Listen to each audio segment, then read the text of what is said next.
Happy 1st of December! It is the first day of the Advent calendar. Hopefully you will have seen that I said I want to give a gift away for every day of the Advent calendar. Starting from today, the 1st of December, right the way through to Christmas Day. So for each day, there's going to be a different topic for me to talk about.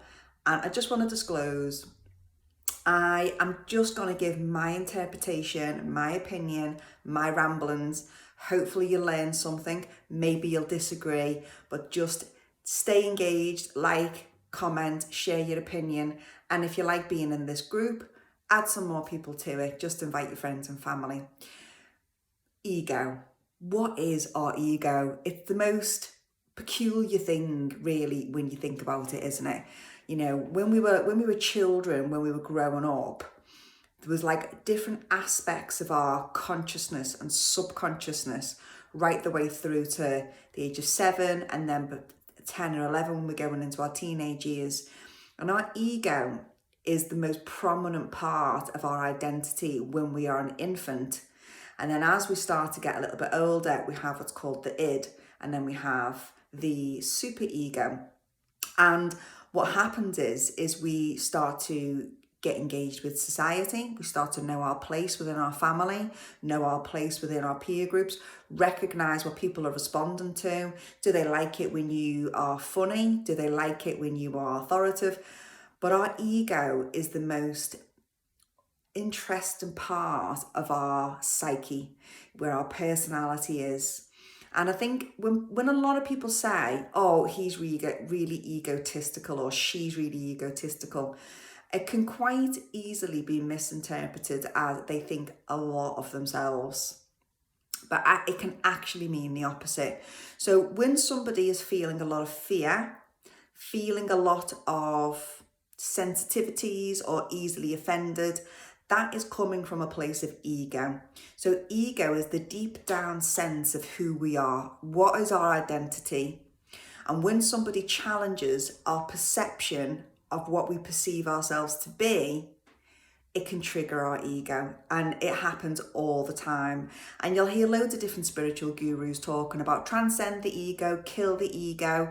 And Bruce Lipton is an amazing guy who I follow online, and he talks a lot about the dangers of the ego as well. And there's a part of me that disagrees with it, because I think we were born with it for a reason. It serves a purpose, it plays a role, it can be our fuel when we're going after certain things. So when you think about like athletes or comedians or, you know, people on stage, what do you think it is that drives them to do well, like to being a high performer, or to have that kind of real need, want and desire to get out and expose themselves and to be the absolute best that they can be? It predominantly, I believe, comes from a place of ego. So what I would love to end this video with is how well do you know your own ego? How can you make friends with it? How can you tame it, and how can you use it to your best advantage? Thinking of your ego like an animal.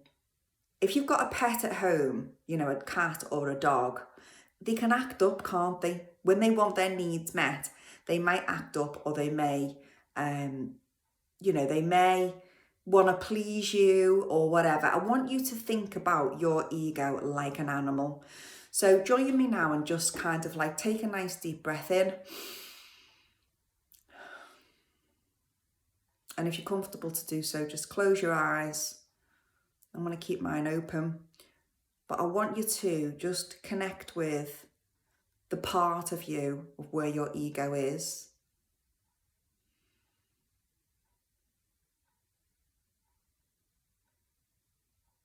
Being comfortable in the silence of connecting.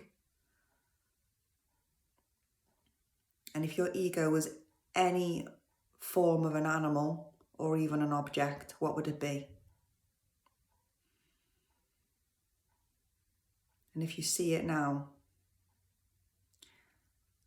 ask it what it needs to feel safe.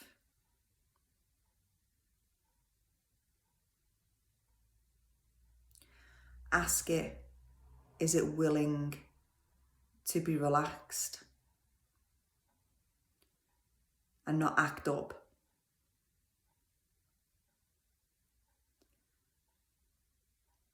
Ask it if it's willing to go to sleep or have a break when you want to operate from your truest form, from your highest self.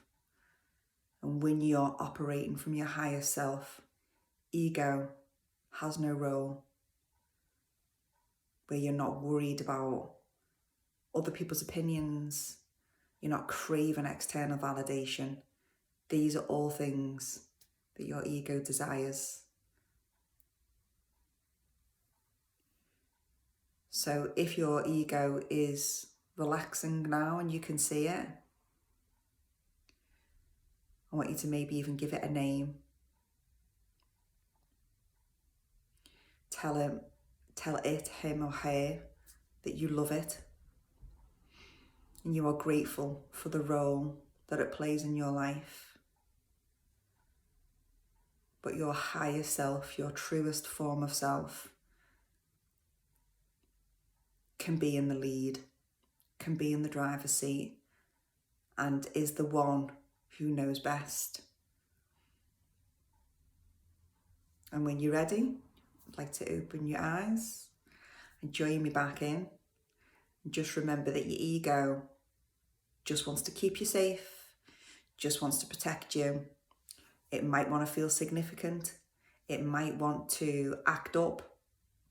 So now you know, you've met your ego, you know what form it is, you know what it needs to feel safe, and you can connect with it daily. And know that you have a higher part of yourself where your inner tutor is, where your intuition is. And there doesn't need to be a complete divide, but you do need to know the difference between the two. So I invite you to connect with both sides of yourself daily. Connect with the ego, soothe it, love it, thank it, negotiate with it. Ask it to sleep when you're entering into a situation or going about your day and you can feel yourself perhaps reacting from a place of fear or arrogance or jealousy. This could be your ego acting up. And then on the same side of the coin, I want you to also think about when you need to do well and you want that fire in your belly and you want to accelerate, you can invite your ego and say, come on, let's do this together. We want to get there. We want to get to the finish line. We want to compete with this, or we want to do well. But know that your ego is there to serve you. Your ego is not the boss of you. So if you liked this video and you found it useful, please like, comment, and invite your friends into this group. And I hope you look forward to tomorrow's video.